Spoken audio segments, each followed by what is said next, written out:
This is Janus Dispatch, architecture over narrative. First dispatch in the neutral rail series. Open USD, the counter-rebellion. On the 30th of June 2026, a company called Open Standard announced Open USD, and the guest list was the story. Visa, MasterCard, Stripe, and American Express, BlackRock, BNY, Standard Chartered, and DBS, Coinbase, Google, Shopify, and near the bottom, Ripple. More than 140 of the institutions that move the world's money putting their names to a single dollar stablecoin owned by none of them alone. Circle's stock fell more than a tenth within the day. Tether's chief executive posted 6 words: Player 2 has entered the game. The market read it as a price war, a bigger and cheaper USDC. That is the small story. The large one is in the launch copy. If you read it as a manifesto rather than a press release. Open USD is described as open, neutral, low-cost, collectively governed, with no single company in control and the economics shared among its members. Every one of those words was borrowed. They are the words crypto spent 15 years using to describe the money that would replace the dollar. The establishment did not argue with the vocabulary, it adopted it. So here is the claim. Open USD is not the dollar losing ground to neutral money. It is the dollar absorbing the idea of neutral money before anything non-dollar could. The most powerful move against a revolutionary argument is not to refute it, but to ship it first, in your own currency, with your own name on the masthead. 2 of my earlier dispatches now need revisiting. One that imagined the neutral settlement body as a council of sovereigns, and one that argued the real rebellion against the dollar would be an asset with no flag, running underneath every stablecoin. This launch is the reckoning with both, and I would rather run it in the open than pretend the earlier pieces survive it untouched. Act 1. What crypto promised. Strip the slogans, and the promise was specific. Money no single entity controls. On rails, no sovereign can switch off.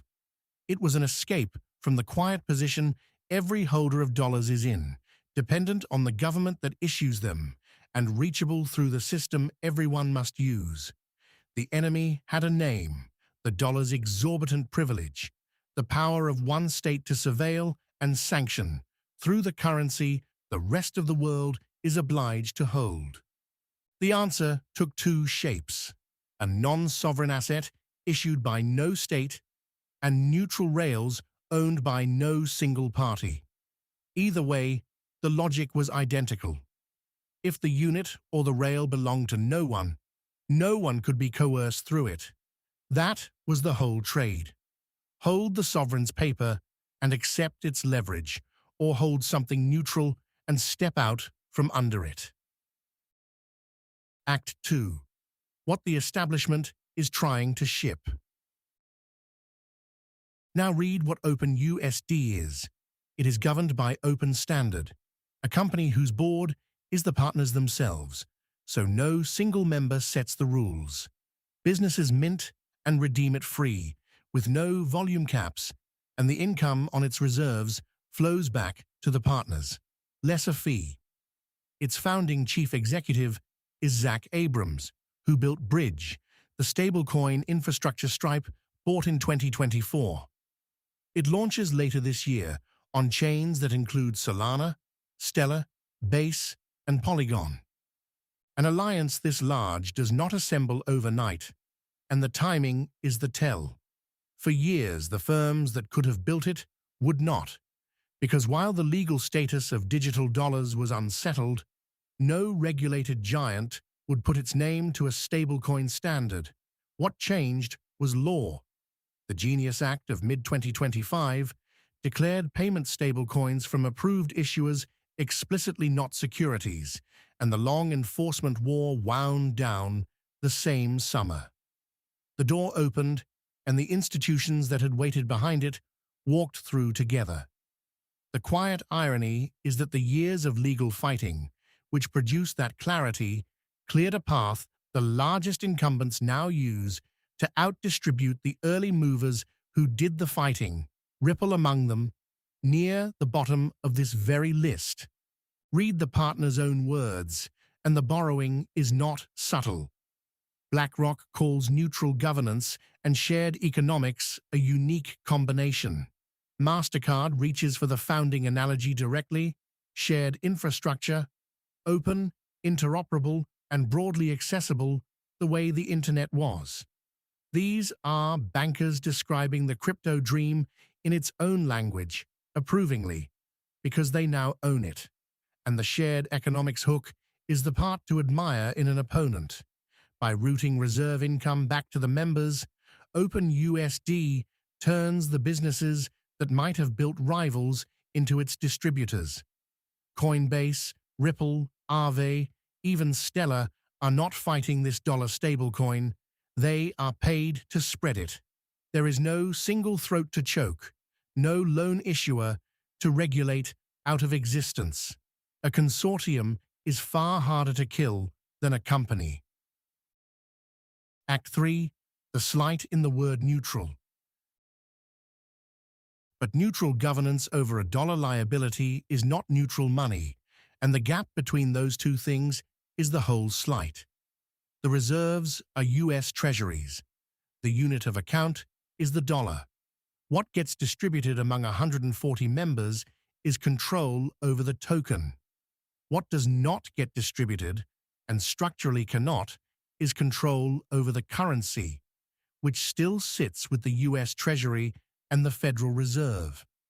I read OpenUSD's neutrality as governance neutrality, and it is being offered to be heard as something far larger. That is the fiction worth naming plainly.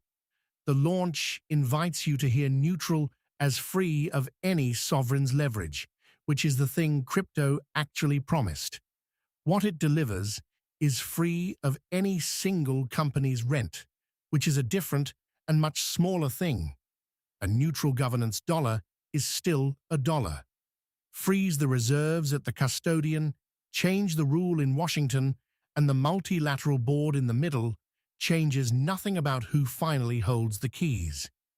It is the dollar order in multilateral clothing, and the clothing is precisely what makes it wearable for institutions that wanted the look of neutrality without the substance of exit.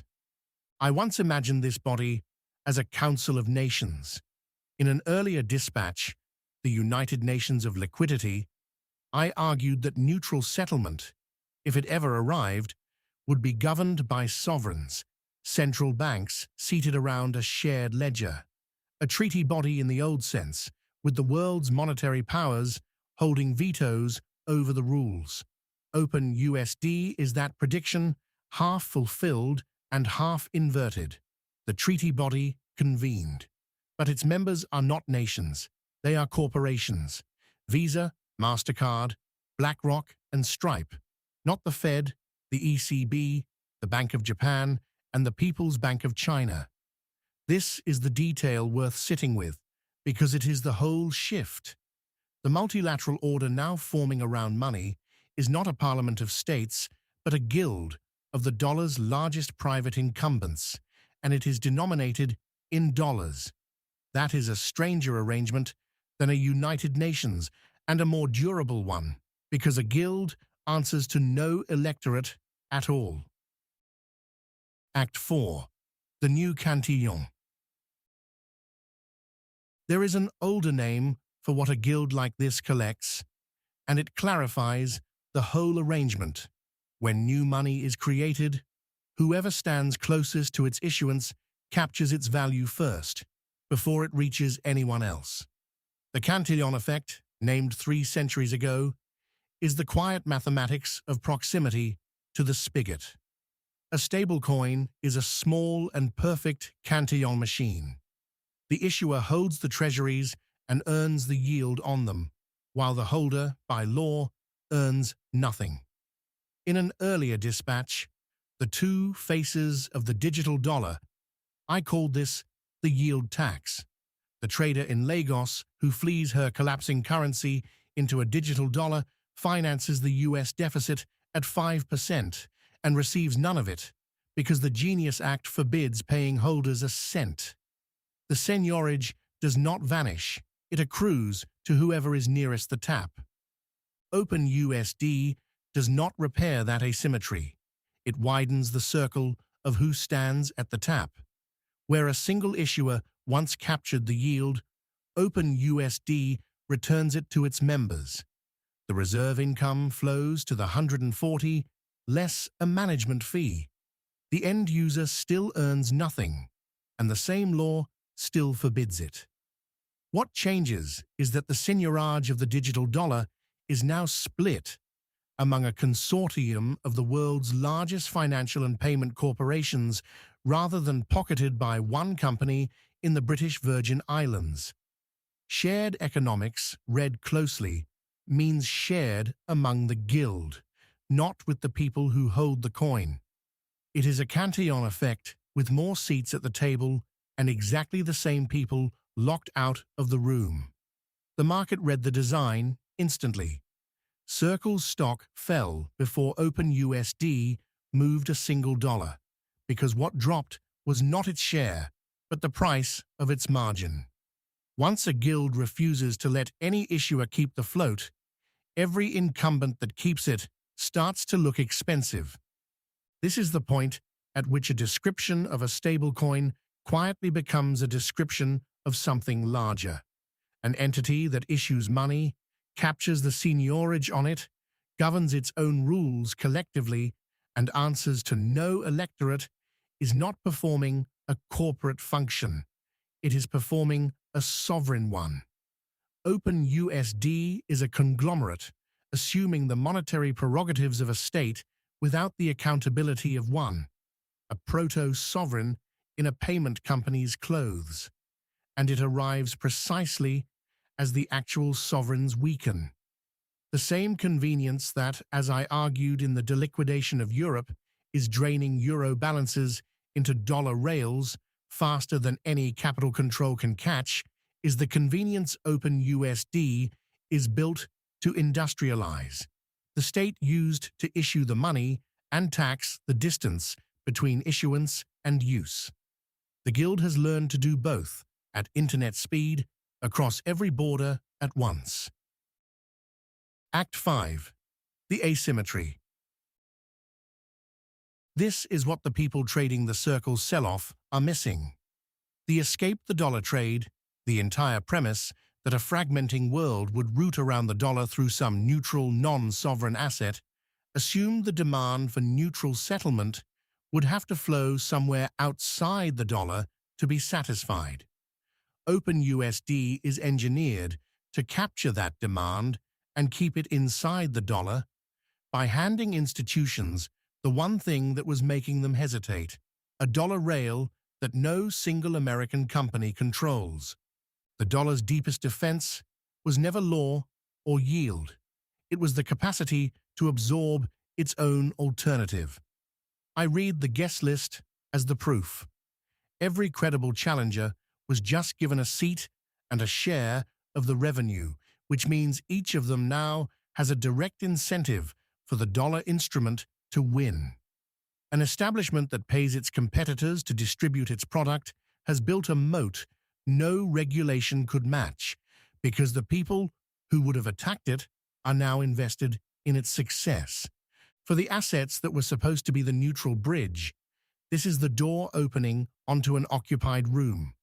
Their whole case rested on one premise, that the world would need neutral rails and have nowhere dollar-denominated to find them. It has somewhere now. But notice which room is occupied. OpenUSD takes the dollar settlement room, not the store of value one. A dollar is precisely the thing a non-dollar store exists to escape, and an efficient rail for a debasing currency is still a debasing currency. What the consortium threatens is the bridge, not the horde. Ripple's own posture says the rest without commentary. It issues RLUSD, a single issuer dollar stablecoin, and it also signed OpenUSD, the very consortium that competes with RLUSD.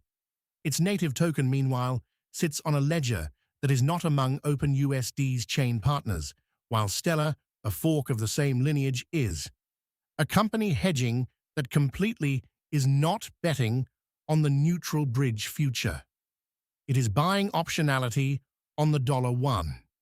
This is where I have to turn on my own earlier case. In the neutral rebellion, I argued that the dollar would win the settlement layer outright and that XRP would win anyway, as the neutral asset running underneath every stablecoin, the toll booth beneath the traffic. OpenUSD is the hardest blow that thesis has taken. It is a neutral stablecoin that does not run underneath XRP at all. It is built to run on chains like Solana and Stellar, and stablecoin-to-stablecoin flow does not obviously need a volatile asset in the middle to bridge it. What it takes from the non-dollar asset is the thing that asset needed most: the claim that inside the dollar system there was no neutral alternative to become. What survives is narrower, and I will say it plainly rather than let the old claim stand.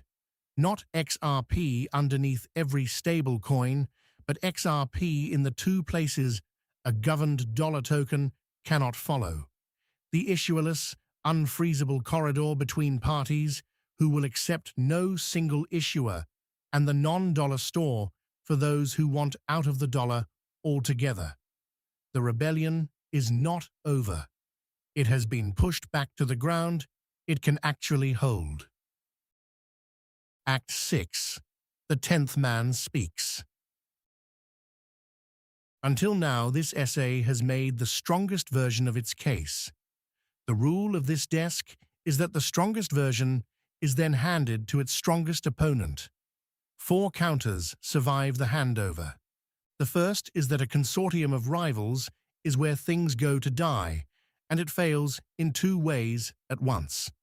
The governance is the Security Council problem in commercial dress. A board of 140 competitors agreeing on anything contested runs into the veto paralysis that freezes every multilateral body the moment something real is at stake. Libra had the logos too, and it shipped nothing. Beneath the governance problem sits a colder one, put most sharply by the payments analyst Gaspard Lezin, who funds a free stablecoin. If mint and redeem cost nothing and the yield goes to the partners, the spending that actually wins payments, the incentives and the integrations has to come from somewhere. SWIFT can run as a thin cooperative because it has 50 years of lock-in. A day one consortium has none. OpenUSD needs scale to fund growth and growth to reach scale, and it begins that loop with a deliberately skinny middle, governed by the rivals least able to agree on who pays. The second is that it is still only $1, and it does nothing for the demand that genuinely wants out of one.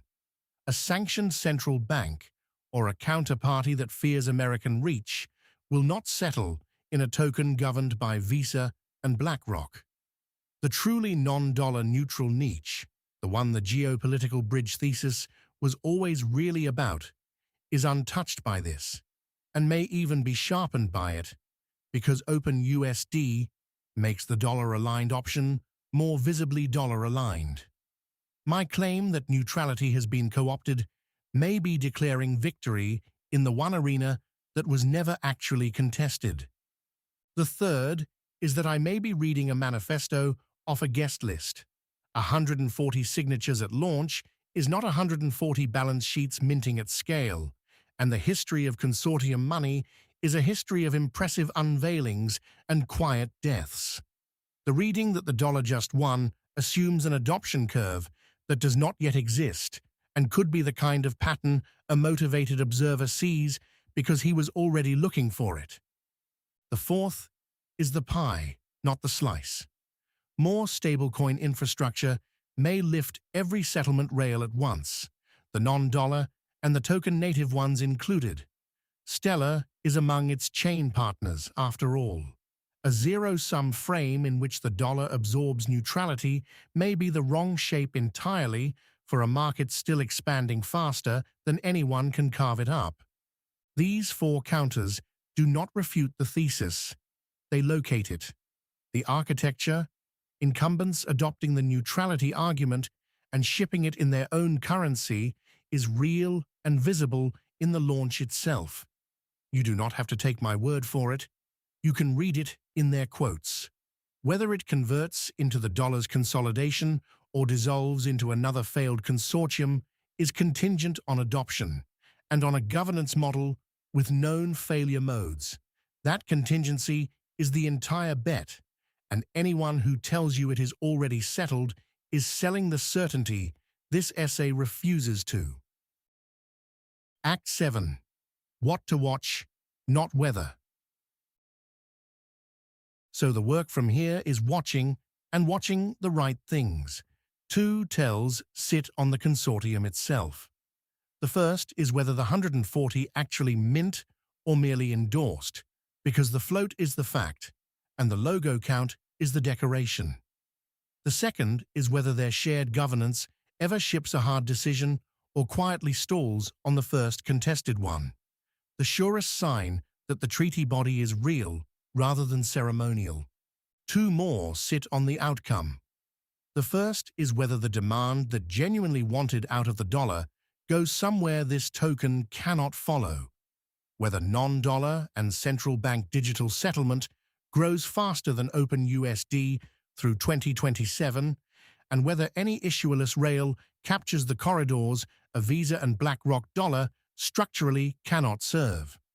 If one does, the dollar took the easy half of neutrality and left the hard half on the table.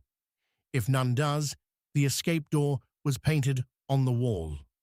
The second is the incumbent it aimed at. If Circle quietly begins sharing its own float yield to defend its accounts, OpenUSD has already won the only fight that was ever really on, without minting a dollar. Here is the falsification, stated plainly enough to hold me to it.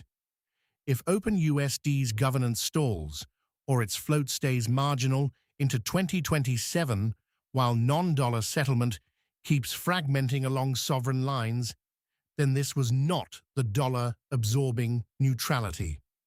It was one more issuer in a crowded field, and I mistook a guest list for a turning point. The marker is concrete. Live float and governance throughput by the end of 2027 set against non-dollar settlement growth over the same window. But if it holds, the picture is hard to unsee. The dollar did not defeat the money built to replace it. It put that money's vocabulary on a term sheet and hired the people building it. Neutral governance, shared economics, open access, collective control. The exit signs from the old system, reprinted as the lobby of its newest wing. The United Nations of liquidity that crypto kept promising has finally convened. It meets in dollars, and the institutions that run the present order hold every seat. That was Janus Dispatch. Sources, charts, links, and disclosure are in the published post. The next dispatch in the Neutral Rail series turns to the one asset this launch was aimed at. If the dollar has just co-opted neutrality, what is left for the token that was supposed to be the neutral rail? Same question, the other side of the door. If this dispatch sharpened your read, subscribe so the next one lands in your inbox. Janus Dispatch is at janusthewatcher.substack.com. The long arguments are in the books. The transition sequence, 2 volumes, 1 thesis, the ground is shifting. Book 1, The Proto-Post-National Age. Book 2, The Frame, available on Amazon, paperback, and Kindle. The dispatches connect. The books carry the weight. Architecture over narrative.